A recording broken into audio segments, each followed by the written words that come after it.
So, have you heard? Amazon is trying to kill ebooks. How are they doing it? They're now blocking you from downloading ebooks that you purchase and store yourself. A month or two ago, Amazon removed the ability to download and transfer ebooks via USB, completely removing the option users have from owning a local copy of the book that they purchased. Although technically they've been against users storing copies of their ebooks for over a decade, it's basically impossible for you to do it now. When you buy a physical book, it's yours.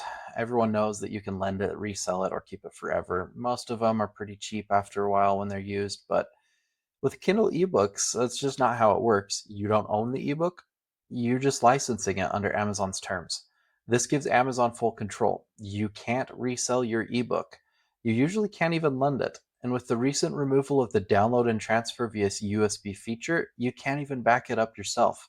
Most people who love the convenience of ebooks don't realize how easy it is for them to lose their library. The most famous example of this control came in 2009 when Amazon remotely deleted copies of George Orwell's 1984 and Animal Farm from users' Kindles without warning. The books were pulled due to a copyright dispute, but the symbolism wasn't lost on anyone. Amazon had just proven it could reach into your device and erase your content, no matter what you paid, without you even knowing. Not only did they prove that they consider your books that you purchased as theirs, but anything else you owned in connection with them as well, that they shouldn't have any claim on at all, such as notes and highlights tied to that book. The case was famous because it got a lot of media attention, and a class action lawsuit was started. The number of people involved was never released, and Amazon never admitted how many users had lost access. What made this deletion such a big deal was the personal data that went with it. If a user had notes attached to the deleted ebook, and one of the plaintiffs of the lawsuit had, they were lost completely when the book was remotely deleted and they were not possible to be restored. Ultimately, Amazon offered to restore the book that was deleted, but not the notes, or give users a $30 gift card. Jeff Bezos, CEO of Amazon, said that their actions were stupid, thoughtless, and painfully out of line with their principles. Many people felt that this was a hollow statement because Amazon did absolutely nothing to prevent this from happening ever again. In fact, they made it easier to do the exact same thing over and over. And it has happened again and again. Because Kindle books are licensed and not owned, Amazon can revoke your license and access at any time. If they remove a book from their catalog, you might lose the ability to re download it, even if you paid for it. And here's something even most Kindle users don't even realize.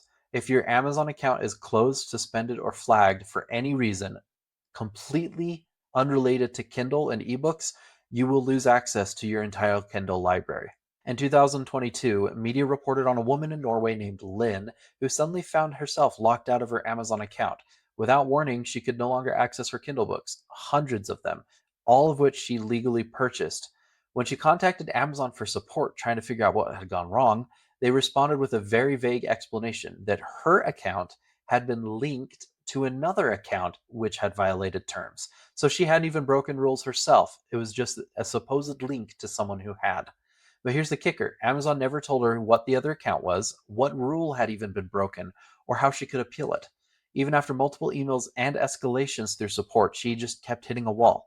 Her Kindle library notes and reading progress were just gone. This wasn't a case of piracy, fraud, or abuse. Lynn had been a longtime customer with a clean record, and yet, with no transparency and no recourse, Amazon flipped a switch and erased all of her access.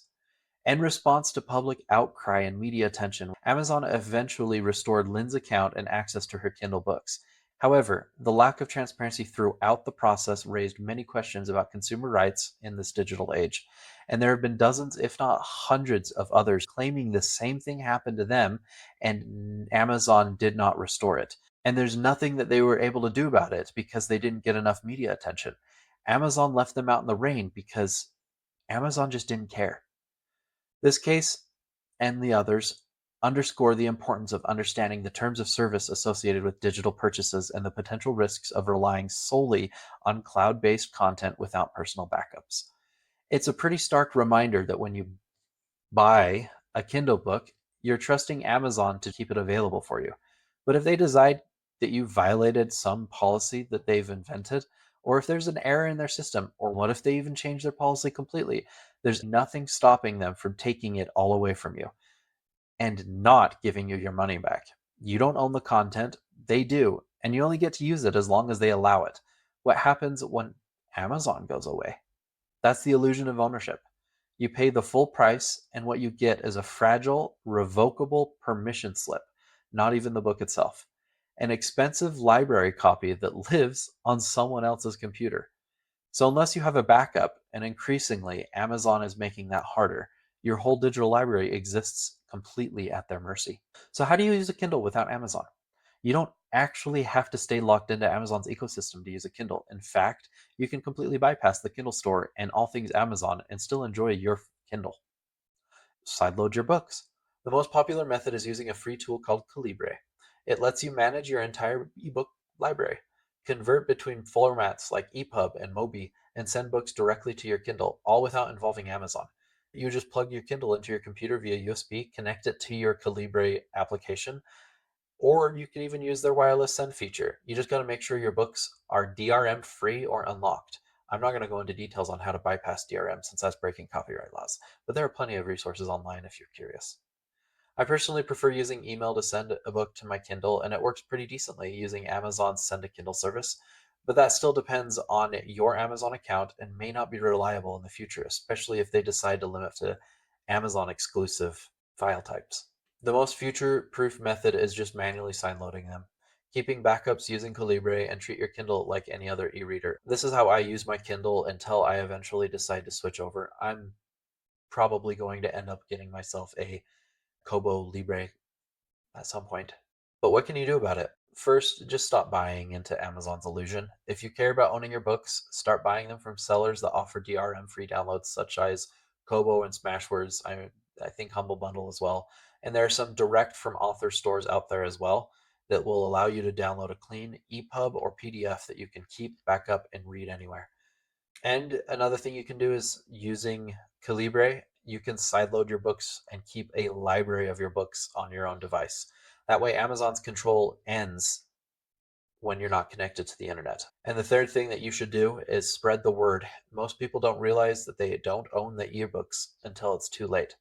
The more that we support open formats and sellers that respect digital ownership, the more pressure there is on Amazon to change. You deserve to keep the books that you pay for. Don't let Amazon convince you otherwise.